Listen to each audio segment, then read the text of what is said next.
And we are on the air. Awesome. All right.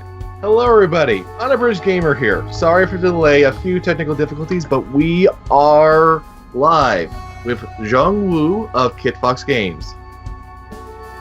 Hi, I'm Jongwoo. I'm one of the co-founders of Kitfox Games. I was the lead designer on the Shrouded Isle. I've also worked on our past project, Shattered Planet and Moon Hunters, as a gameplay programmer. Very nice. And thank you for sitting down with us. It's my pleasure. I'll get the game started up here. Let's start the new game. So, to start things off, what inspired the Shrouded Isle? So the Shrouded Isles began as a small game jam project. You might recall Ludum Dare 33 back in 2015. And the theme at the time was You Are the Monster. And we thought, like it being a physical monster is kind of played out, although I guess that would be more appropriate for Halloween. We thought, why not go for something like a bit different? Like, what if you are kind of like this administrative monster? You're not necessarily the big bad, but you're doing the big bad's bidding. And so you're making all these terrible, or at least ostensibly terrible decisions in the name of a greater being. And from the outside perspective, it's incomprehensible or maybe reprehensible why you're doing these things. But you have your motivations and you have your reasons for, the choices that you make. And in essence, kind of like the little Napoleon guy from Resident Evil 4, but with a lot more gravitas. Oh, that's interesting. What was his name? Salazar or something like that? Yeah, Salvador, I think. Okay, so, yeah, sure. So I mean, you're not you're not the dark god. Like that's important because your relationship with the dark god Chernobog, or rather even his existence, right? That's actually at the heart of all this, is because let's say that Chernobog doesn't exist. All the actions that you're taking, who's it for? Are you just sustaining your organization for the sake of sustaining your organization? Why are you killing these people? When you kill someone, what are the reasons why you're killing that person? Is it actually for religious reasons, or is it for political maneuvering because this one particular family is revolting, so you can't pick someone from their family? Even if they're the worst, they're the ideal candidate according to the values that you're following, right? So, I mean, in a lot of ways, from that original game jam version, it evolved over time to make sure that to fully execute on those ideas. So we really wanted interlocking, or rather we wanted every element, each piece of the game to really impact another, so that any sort of problems that emerge, or any challenges that emerge later in your playthrough, as much of it is due to the choices that you made previously. Because you chose to favor this one family, this other family is revolting, and then in the next turn, because you sacrifice someone else, now the village wants to village needs to focus on fervor and so forth. So it's supposed to be a cascading effect of terrible things happening and your responses to it. And in essence, creates what may be the first ever management sim survival horror game. You could see it that way. I mean, survival horror is just an interesting label anyway. Actually, management is also an interesting label. I mean, on one hand, survival horror is just because the horror genre in its inception, it didn't have a fundamental mechanic associated with it. A lot of games from the 90s or early 2000s are called survival horror, even though maybe if you actually look at what's similar about them mechanically, there's not sure ammo management or whatever, but then some games make ammo management relatively trivial and so forth. And on the flip side, a management, I mean, you could call the Shrouded Isle a management game, and it's a convenient way to express what it is.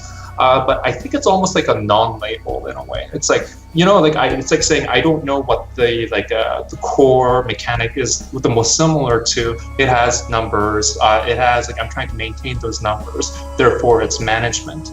But some people, when I say it's a management game, will think, oh, okay, you build things and number, and I think of SimCity.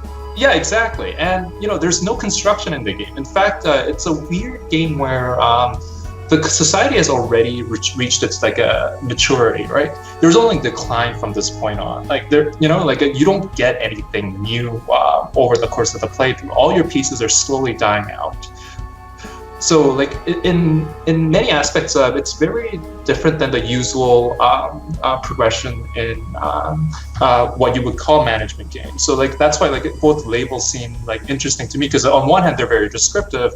On the other hand, I could imagine someone hearing that and thinking of a completely different sort of experience. Neat. And I'm reading through here. I'm trying to judge who's going to be the seasonal advisor, and I'm impressed at the layers you've got going on here for all the different houses and the different aspects within each house that can screw them up. It's interesting. So the reason why those layers were developed over time is because in the game jam version, the problem was the choices were too obvious. So at the time, our core resources were physical. So the town has food, and town has shelter, and the one subjective resource was a faith. And so all of those things, more the better. And if you are down on something, you just focus your energy on having those people work on it. And so we needed a conflicting motivations, conflicting objectives. And so by having a given character for one have one virtue and one vice. And also by making the information not readily available to the player at the start of the playthrough, there's a lot more the player's mental model of what's happening is different than just straight up telling you that this guy does this and this guy does that, and it's you should just focus on just fervor, or you could just focus on obedience and so forth. I mean, one common complaint about the game is that it feels too random, and it's something that I really want to address in terms of if we were to pursue further development, that is. And it's an interesting one because on my end, I feel like the game is very much about foresight. If you understand how certain things work, then why, you were given all these choices beforehand, why were you not able to prevent this from happening? Even if there is relatively small elements of chance in some of the events, but I think what the bigger complaint is that players feel blinded. I don't know why this happened, or I was surprised that this person that I trusted turned out to be a liar, and therefore lowered my penitence, and therefore I got screwed at this end of this turn, sort of thing. And I don't know, I'd love to hear your thoughts too, but it's on one hand, that is the intended reaction, that sense of betrayal that... Oh yeah, it's a roguelike. Yeah, well, sure, that, a permanence, or that punishment in a sense, as long as, I think players feel they're able to do better next time, they feel hey, I know, I should probably investigate people before employing them instead of blindly employing them most of the time. Or if I take that chance, then I understand the risks associated with it. I think that's great. But if it's the case that people feel they're just blindsided all the time and there's nothing to be done about it, and then that's a problem. And I think we could I'd like to find a better balance in which at least players feel they have control over the situation, even if the level of control is relatively the same as it is currently.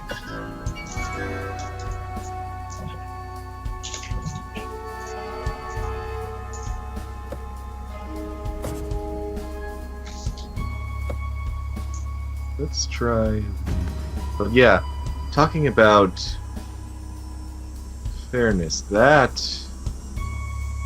is always kind of a knife's edge with any sort of game like this, where the player can completely lose, because you gotta. For me personally, I can always take a loss so long as I can blame myself. That's okay. The thing is that if I can say, okay, I did not think ahead here, or if the consequence is something that makes something interesting happen rather than just outright stopping you. Like that's the big difference. Is say you're in a roguelike or any kind of game like that, or even Dark Souls, and you've been doing really well, but then out of nowhere something just hits you for the first time, and you potentially lose all that you've gathered and everything, and you have to start from scratch. That can have a bit more. It's sort of like ripping off the Band-Aid the first time. It's like you got words. I can't say in public words, and that can get you sometimes. Or like say when you're playing XCOM and your star character, is fine, is in full cover, and some enemy that had a 30% chance of hitting them just boom headshots them. They're clean out. That can aggravate you. But if it makes you try something new, if it really pushes you to actually explore the game further, I'm usually okay with it, because like with Dark Souls, they do a lot of things like that fortress that you have to get through where it's just it is screw you are going to die. Right. So I think both games are interesting examples. So like I want to talk about Dark Souls first, because I'm a huge fan. Sense Fortress that you're talking about, it's like the first time you go through, it is this like death trap, like at every inch of the way. But at the same time, like eventually you realize, hey, wait a minute, like these are all physics enabled traps, like. And then you realize, okay, so the swinging blades can work in my favor, or like that the pressure plate traps with the arrows, so they can also work in my favor, or like the most obvious ones, the boulders, like like you just see a lizard man like just like chilling out, and then you're like, what if? And so like that sort of reversal is important, and I think in the case of the Shrouded Isle, every key mechanic has like a dark, even if it has an obvious negative impact, it has it gives you an opportunity to reverse that. So the moment of the sacrifice is probably the best example. So let's say you discover that someone is a major sinner, right? So a coward, for instance, is it will lower your fervor massively. At the moment of sacrifice, because you discovered that this person is a major sinner, when you sacrifice that person, you're able to nudge things back to and gain some fervor back. On the flip side, someone who has a strong virtue, someone who's for instance, unquestioning, is a high obedience. So it's a major virtue for obedience, and that person is generally useful. But at the moment of sacrifice, killing that person will negatively affect your town. And there's still good reasons for not choosing either of those characters, because let's say the family opinions on average will make you want to choose the person who's unquestioning for whatever reason. But at least there's more nuance there, and it's not just a straight punishment for discovering this thing. But with regard to XCOM though, it's a hard one, because it's you see 30%, you think, okay, so almost impossible. It's what mentally you think about it, even though it's actually 1 in 3 chance of this person getting hit. That's really bad. I don't know if you take that risk if you knew that if you stepped outside you might get hit by something, a 1 in 3 chance, but were you talking about XCOM 1 or 2? I'm kind of thinking about both. I've from Humble Bundle I got the XCOM Plus on Vita, so I've been slowly working through Enemy Within on that, and it's been interesting revisiting it, trying to get through it, and there's and also looking actually at XCOM 2 because of how they try to respond to encourage more player choice, and how modders actually responded back then. Sure, it's a weird kind of ongoing discourse between them. There's definitely that, and so the game evolves over time. But I mean, I'm interested in the evolution between XCOM 1 to XCOM 2 specifically, because there was a dominant strategy in XCOM 1 where you don't want to risk people. Oh, so, you use Overwatch. Everybody overwatches. Exactly, but because XCOM 2, a lot of the mission types have timers, or like things that are effectively timers, like hey, save the civilians, but the enemies are there and killing all the civilians, so you better hurry, kind of situation. Like in both cases, like like there's a motivation to take that 30% risk of getting your lead character's head being blown off, and I guess like the question is that unfair? Like I mean, if you have a very deterministic perspective of like how the universe works, or at least how this particular game works, it doesn't really matter that like it's 30% chance, as long as it's in your particular situation, that's what happens, right? It could be 10% chance, and like it's essentially the same experience. But like I guess like just convincing these players that probabilistic perspective on reality, like risk management as as a gameplay experience. It's I don't know, like maybe it's just a personality thing, but I know like some people are very open to that, like they just accept that sometimes stuff happens. Other people are very risk averse, and they just see it as an unfair situation. I could have done nothing about that because otherwise I would lose this other thing. There's just no win situation, and I guess sorry, go ahead. Which in of itself is kind of something that you're exploring here, a no-win situation. Right. Because, and speaking on deterministic thinking and all that, because if you're working with, okay, no matter what, we're screwed, it sort of changes, again, how you feel about it. Because if you know that you're going to die, if you know that you're going to lose, somehow it becomes a lot easier. You can sort of just accept that, okay, I'm gonna see how far I can get. Right, absolutely.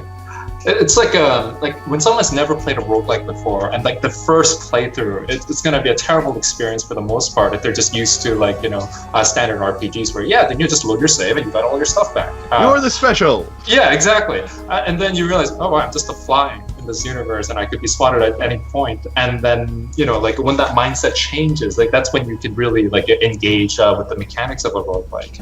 And I guess I'm hoping that a mental switch happens for players who just who happen to jump into the Shrouded Isle without expectation, with certain expectations about how a management game works. I mean, you're not gonna be able to keep everyone happy. That's just not gonna happen. And you're gonna discover that most of your people are terrible. In fact, on balance, it's very rare to find someone whose virtue is stronger than their vice. It can happen, but it's relatively rare. And so once you accept the bleak outlook of the universe, I hope that the mindset changes. And for certain players, I find that they there's a moment when I'm watching people during a playtest, they start embracing their inner tyrant. They're like, yeah, okay, this is what I'm doing now. This is who I am. And they really engage with the mechanics. They really look at the value of choosing this particular advisor, or the value of choosing on this, whatever. And and then they understand what they should be doing. And I have mixed feelings about it. On one hand, it's great that they're engaging with the game. On the other hand, I'm a bit concerned that that switch happens, and then you don't question your choices anymore. You don't question the gravitas is sort of lost. Yeah, exactly. It's just well, this person's dead now, and then I guess I have to go. It's just it's successful in one regard, and in another regard, I feel it's a bit disconcerting. And I wish I could maintain that gravitas, as you say, more in further playthroughs of the game. But at some point, players just grok the mechanics, and and that's what they engage with. There's actually, going back to Dark Souls for a second, and because we're talking about loss and the bleak outlook. Dark Souls is interesting because of the I don't know if anything else did this particular mechanic before, but the remains mechanic, right? So you die. You lose all your souls. It's important that you keep your gear and other progression elements, but you lose your souls. You can't spend the stuff that you earned during that that run, but you're able to recover it, right? You're able to come back to it, and like it, and sometimes like that run to recover your remains is the most thrilling part, because you know how much you could lose if if you're not paying attention right now. So one of the problems in like earlier iterations of the Shrouded Isle was because of the hidden information element of the game. When the punishments were too harsh, it felt like the game ended all of a sudden. Like it just came out of nowhere. And so one of the fixes that that's in the game is that you're given a warning. Like if something goes to critical, that's like in a season, that's okay. Like it's bad, but you can come back from it. Like next season, you can fix that problem. And you're given a very clear warning that the game will end if you don't improve that during the season. And then making that difficult after that point, it was a matter of having multiple critical elements manifest, and then making sure that the way the combination in which they manifest is different. So if there's like one element that's critical, then that's bad but recoverable. Two elements that becomes more difficult, 3 and 4 and so forth, then you feel that the sense of inevitability from the previous, the causality of previous actions and previous events kind of culminating. And since this is kind of like a sort of like a semi-apocalyptic scenario, I think it was fitting for the game that's how a playthrough should end. Like assuming that you're playing well and you're aware that of how the warnings work, then the only reason why you should fail is because multiple things happen and you just couldn't prevent all of them from in a season. Yeah, domino effect. Yeah, exactly. And ideally, you feel like the domino effect was caused by, you see why this happened and so forth. And I think I'm not sure that most players will remember things from 2 seasons in one necessarily, but at least the events of the previous season and why it culminated in this way. I hope that's memorable enough, and players feel that if they fail, they have a good sense of why they failed, even if they don't necessarily feel like they could control everything about why they failed. They get to become their own Ned Stark. Ouch! But I wonder though. It's if Ned Stark got a second chance, would he do anything differently? He would not have gotten that haircut. Okay. But it's wow, the values of it, of a player, does it change over multiple playthroughs? I guess it must, but it's interesting.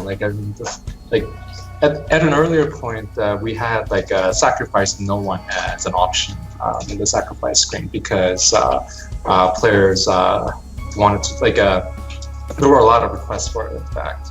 But we had trouble balancing it, because it was okay. So there's balance, but in terms of just the emotional impact, it was very banal.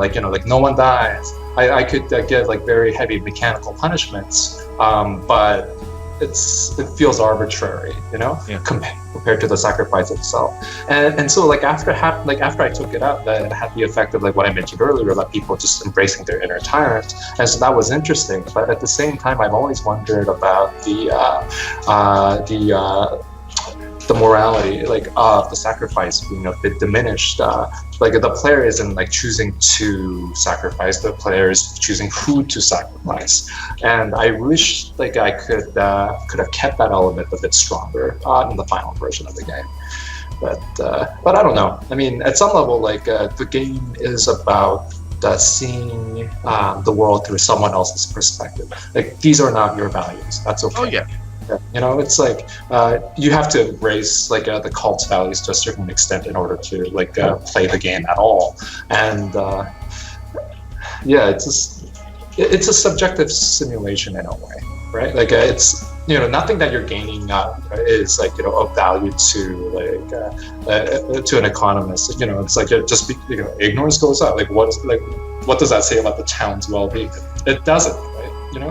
And but from a cult leader's perspective, why do you care that your people are eating healthier? That doesn't Chernobog doesn't care about that. They are doing what they are told. Exactly. And so having the player embrace that is a success in a way. But I guess maybe I was hoping for more of a difficulty in that, or that being a longer process than someone just playing the first season and deciding that okay, I'm okay with this. I'm willing to do all of this.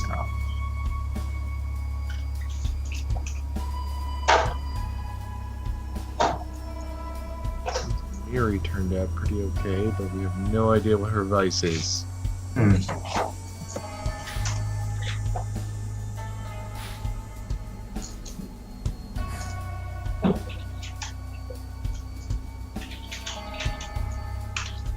Obedience is up. And, well, yeah, we've got everybody is mildly okay with my cult leadership. Sweet. Well, I mean, that's a win, I guess. We have achieved neutral complacency. Yep. Plus, Blackborn's a little less grumpy now because there's more obedience. Right. Alright. And actually, speaking about kind of exploring complacency and ignorance and just looking at things from the perspective of a cult leader, that's not something we've seen a lot of games explore. We've seen a few games have you, say, navigate a cult, like Bioshock, Sure. But we're never the person in charge. So, how'd you go about handling that? Because Kitfox has handled religion in games before, like with Moonhunters, with myths and everything. Right. But this is the ugly way that a dogma and belief can really turn if you're not careful. So, how do you handle such a dicey subject matter? That's an interesting question. It just happened, right? I mean, it was an interesting concept. As I said, that came out of a game jam, and it got enough exposure that we wanted to develop it further. But you're right that there's it's a careful line because none of the violence in the game, for instance, is explicit, right?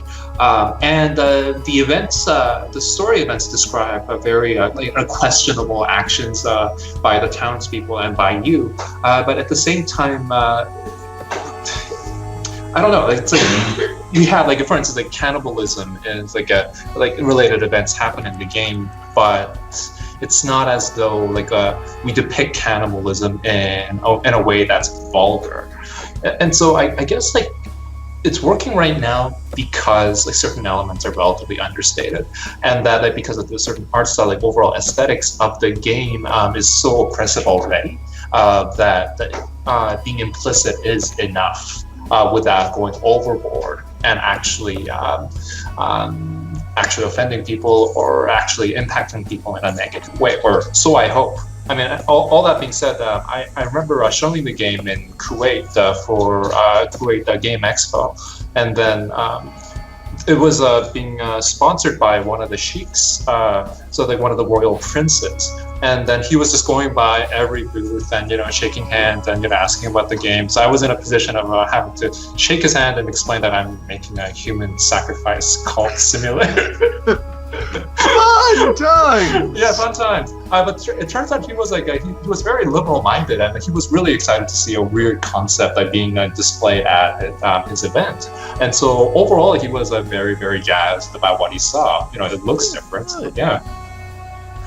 But yeah, it's definitely been a fine line.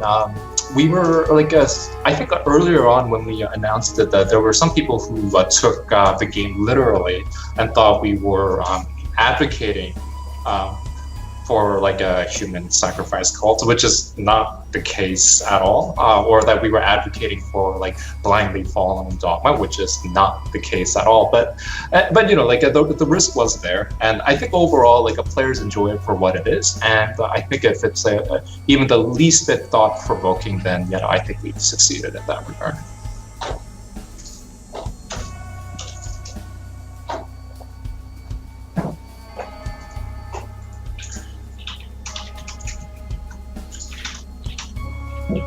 Dear, our mute advisor Katerina is hurting the fervor.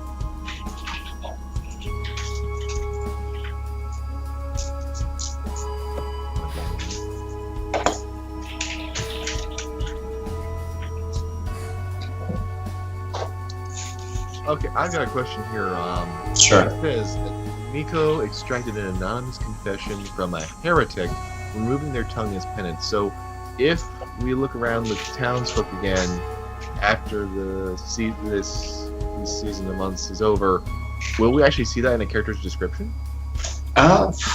Unfortunately, no. I mean, like details like that, I really wish that we could develop further and like have a much more direct consequence. But unfortunately, yeah, it does not record that particular exchange.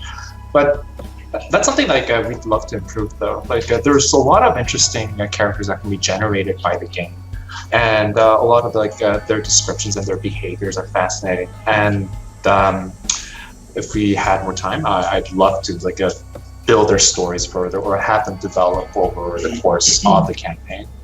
Like there were a couple of conflicting I guess like focuses. On one hand, we wanted to make sure that the political like machinations of the different families were like properly represented in the game.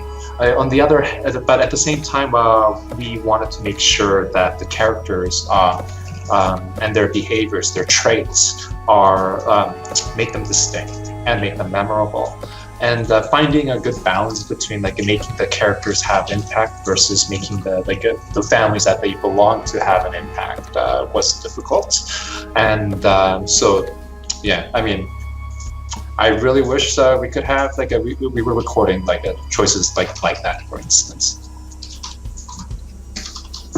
See what you mean about having to balance it. I'm currently trying to figure out how to keep these people from beating at each other's throats. Because, like, come on, people, work with me here. Yeah, right. All right. Also, I feel so bad for Miko. He's like a sad Hellboy almost. He looks like, oh, you got your mouth sewed shut, man. What happened to you?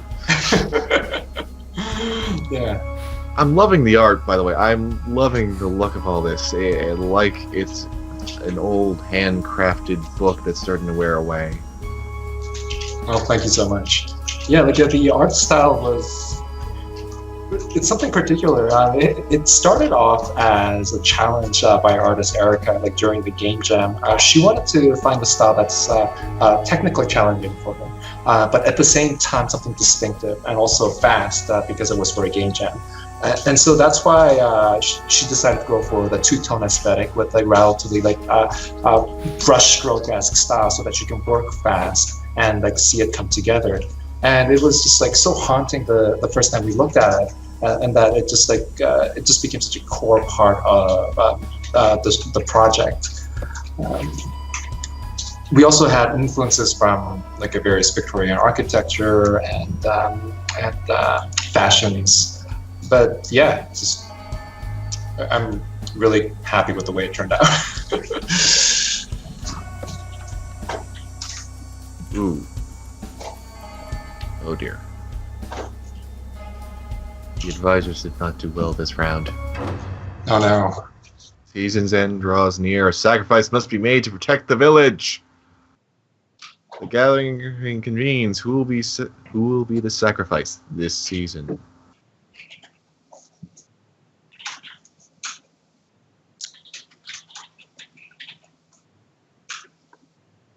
See, I haven't gotten to the convenient point where I can be sociopathic about this. Like, okay. So it's like, I mean, really, like, Ludmilla, she is way too curious, but I also remember that the one narrative choice was that she just had a kid. So it's like, ew. Can you really do this to her? Maybe not. It's not the most versatile. Yeah, it's true. Like it could start things, I guess. But this does kind of bring us back to making the hard choices because, yeah, I'm looking at all of these characters, and even with the small bits of information I have about them, I'm seeing them grow and develop, and it's not like there's an easy option where it's like, oh, I just don't like you. You can go and die. It's like, yeah. These are people in a terrible situation, and I have to try and figure out. I hate to do it, but Ludmilla seems like the most logical one to take out of her and Mariah. Because Miko's been pretty devout, she's pretty devout. I still do not know about Katerina. Okay, screw it. The mother can live for a little bit longer. Mariah, you really buggered things up. like seriously, you just so many things. Okay, Cthulhu can eat you. Order up.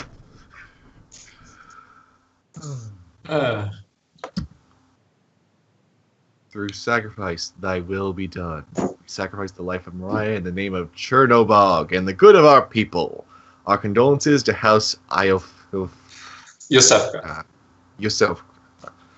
Unjust sacrifice. And House Yosefka is outraged by my actions. Minus 50 approval. Oh boy. Oh boy. Villagers wonder whether any soul is safe from the Lord's wrath. Further, +5, discipline, -5. Night before the new season of Whisper Curses your dream. Oh, so you have Chernobog talk to the player. You have dreams of things, which tell you to do certain things. You don't have to do those things if you don't want. I mean, but if you believe those are Chernobog's words, then maybe you should follow them. I don't know. I mean, that's on you, not me. It's did you ever see the Noah live action movie, the one with all sorts of weird stuff? I didn't, but I mean, I'd be curious to hear like what about it is relevant here. Well, basically, I haven't gotten to see it either. Even though I am Protestant, I really am curious to see someone take it all, like, you know, basically making it like the Aeneid or something like that. Yeah. But the one idea I heard them play about that really intrigued me is that they explore an ambiguity of, is this actually God talking to Noah? Yeah. And if it is, if that's God talking, then is that driving Noah insane? Because having a supernatural being directly interfacing with your mind might be a bit much for you to really grapple with, to be able to handle. Yeah, for sure. Yep. It might be very overwhelming. And it might be against the most rational thing that you could be doing, or like the most reasonable or like kind thing that you could be doing in a given moment as the leader of your people.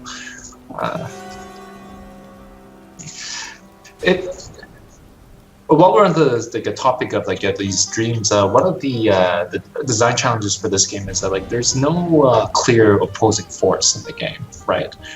So like things are gonna come to an end, then you know do your best, but yeah, like then what? Like you know like what now? Like you know why am I pressured to do certain things? Why am I pressured to pursue certain goals?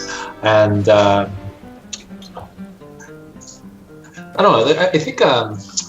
Like since we're talking about like a voice of God and like and so forth, it was a difficult line because on one hand I want players to not feel forced to do this particular thing, and so that's like the finding the liar, I don't know what it says on your screen right now. Like it is an important but optional goal. You can survive to the end without pursuing that goal.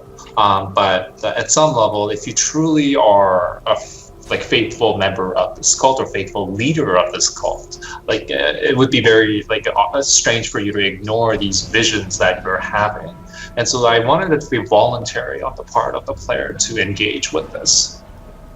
It also sort of asks another uncomfortable question about, okay, so if you're not even following this faith that you're leading, then are you basically trying to out-Faust the devil? Right. Yeah, at some level, yeah. And like, so if you like end up in in many of the endings in the game, like things are falling apart, and like all you've done like at that point is just rule the town with an iron fist, or maybe you tried your best to keep things in balance and try to follow the virtues or whatever. But at the end of the day, you are some guy on this island, or some girl. Like, and it's not explicitly stated like who the leader is, and you are making these big decisions for the town for some reason, which has big impact. But that might not culminate into anything like salvation. in most cases it shouldn't, like it doesn't, because it's it's a really, really terrible situation. And so like in that case, like, what meaning did your actions have, or why did you make the choices that you did? And so yeah, it's an interesting perspective, I suppose.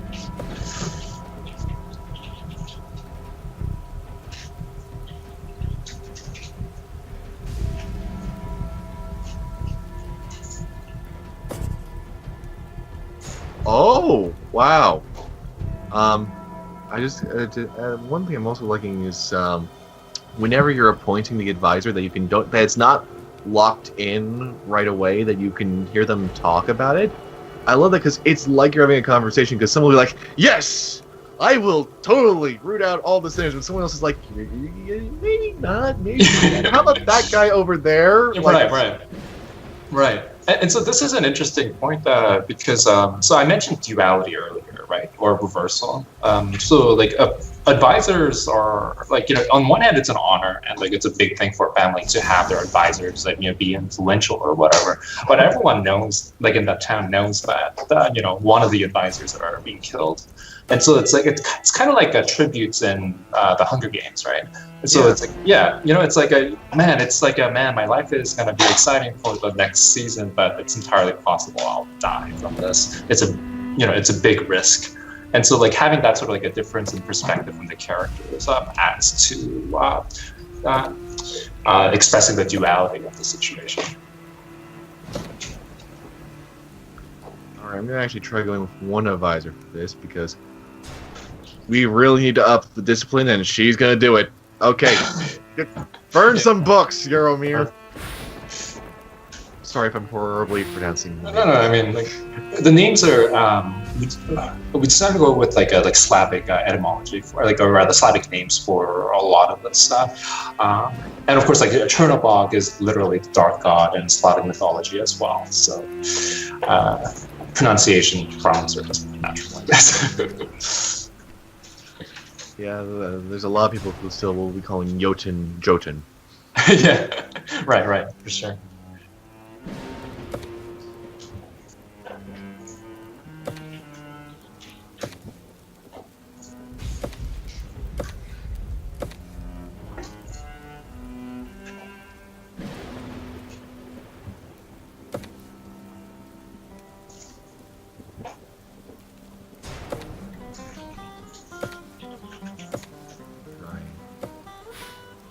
Alright, and shifting topics a little bit away from the game as we're getting closer to the end of the stream here.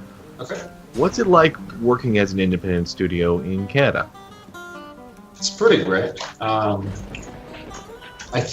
think more than anything else, because of the various financial forms of financial support that's available to us, we're able to pursue the projects that we really want to. Or rather, we're able to have a certain level of financial security that I think might be more difficult for studios elsewhere. Besides that, Montreal specifically has a very, and I think other major hubs in Vancouver, in Canada too, Vancouver and Toronto as well. But the developer community in these cities are just really great, and there's a lot of besides encouragement, also a sharing of knowledge about how to run the studio, what are successful strategies and so forth. And so so both in terms of finance and community, it's really great here.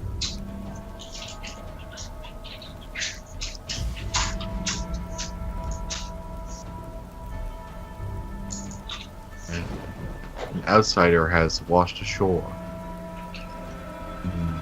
Thrown into the sea.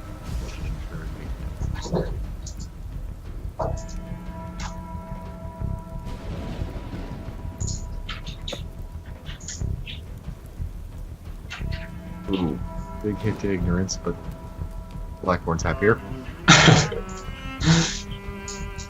An island of bone. Okay, that's interesting.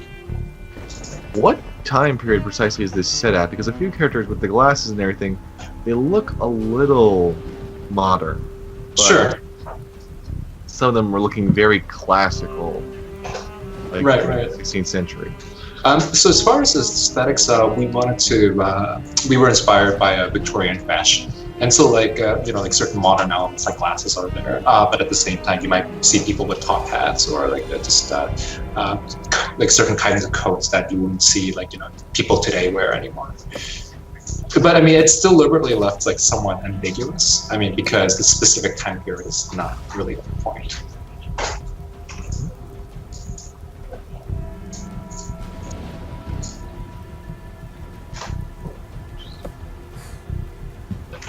And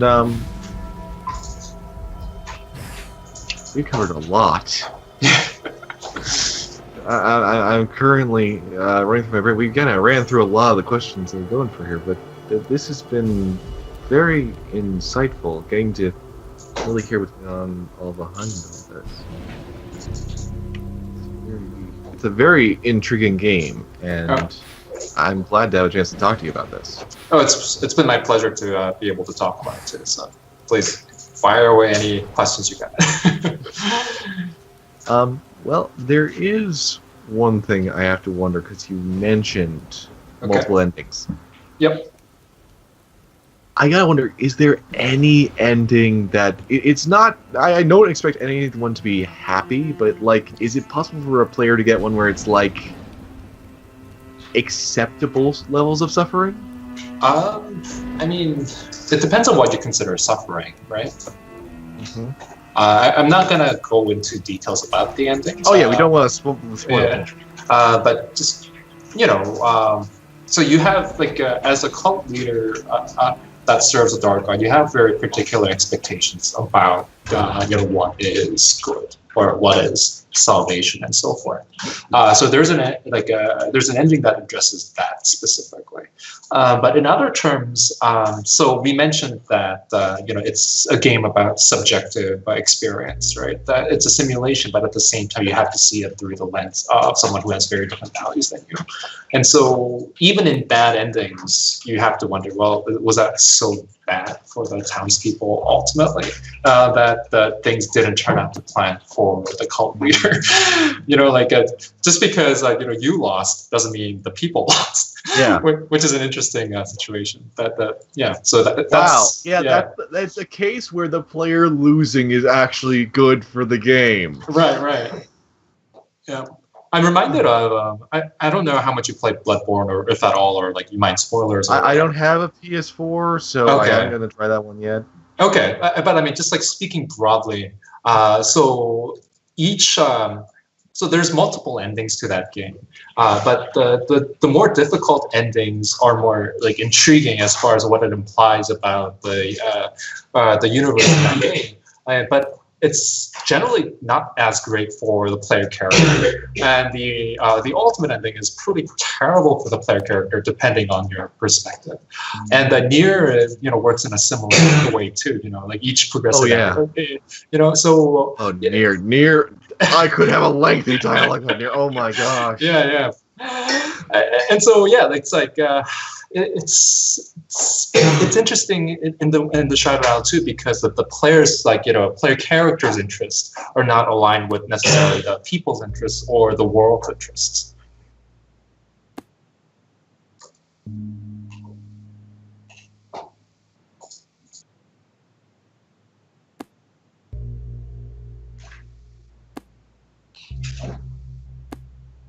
Interesting. It's actually.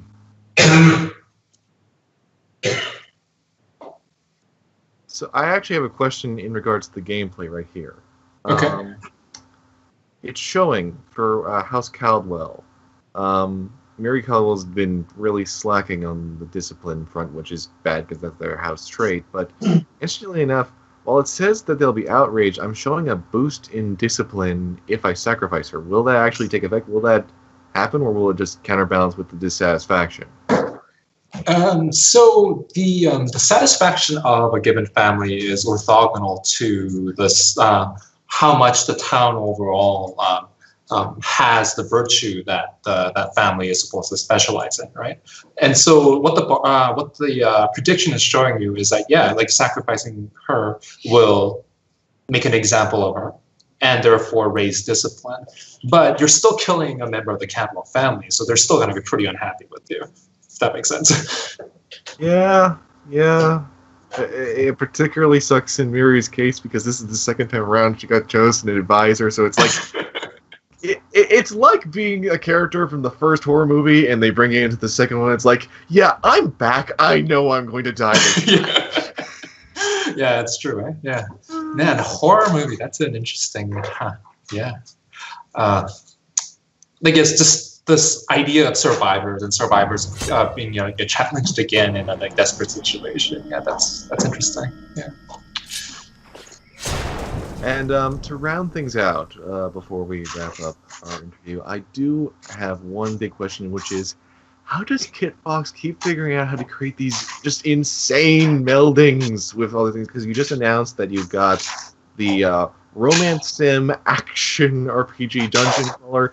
You've done a cooperative Zelda-like mythology generator, turn-based world exploration in a post-apocalyptic setting, and as we were discussing here, you've got survival horror management, but also all sorts of other elements ground together into what is the uniquely morbid Shrouded Isle. How do you guys keep finding these things? Because, I mean, you look out at the games industry, and every now and then it's sort of like, well, I'm going to take a lot more radio towers again in this big open world, but here, you guys have been just hitting it out of the park, basically. Well, I'm really flattered that you love our chimeras, so to speak. I think it's a broader question about why we have genres or why we tend to perceive games as genres, right? And before when Doom first came out, first-person shooters were like Doom likes and so forth, or why don't we call platformers Mario likes, even though there's significant difference, but or a Castlevania, when Symphony of the Night came out and popularized a Metroidvania style and so forth. Why do these become genres? Why are these why are certain things considered strange to put together if there's a cohesive idea or a cohesive emotional core to the whole thing? And so I feel like we don't care about being bounded by it. I mean, there's certain practical concerns, obviously. Yeah. But at the same time, if we're able to, if we believe in an idea, or if we believe in trying to accomplish a particular thing, and it draws from weird, other genres or other mechanics that usually aren't there, that's something unique to what we're making. And so if you're asking how are we able to do this, the better, I think my answer is that we do this because we want to. We do this because we have to. We wouldn't want to make a game that's so clear cut in a particular genre and that does things that's already been done. Gotta find the niche. Gotta find the cutting edge. Exactly. And that could be thematic. That could be a mechanical innovation. That could take multiple forms. But I mean, if we're not mixing and matching things together, then what are we doing? If we're not finding new possibilities, what are we doing? I'm curious, were there any projects that you can talk about that, that got played around with? It was kind of, it seemed like it would be a chocolate and peanut butter situation, but instead it became soy sauce and yogurt sort of combination? Oh, that's, the soy sauce, I'm not sure I've ever tried soy sauce and yogurt, but I see what you mean. Okay. Yeah, I was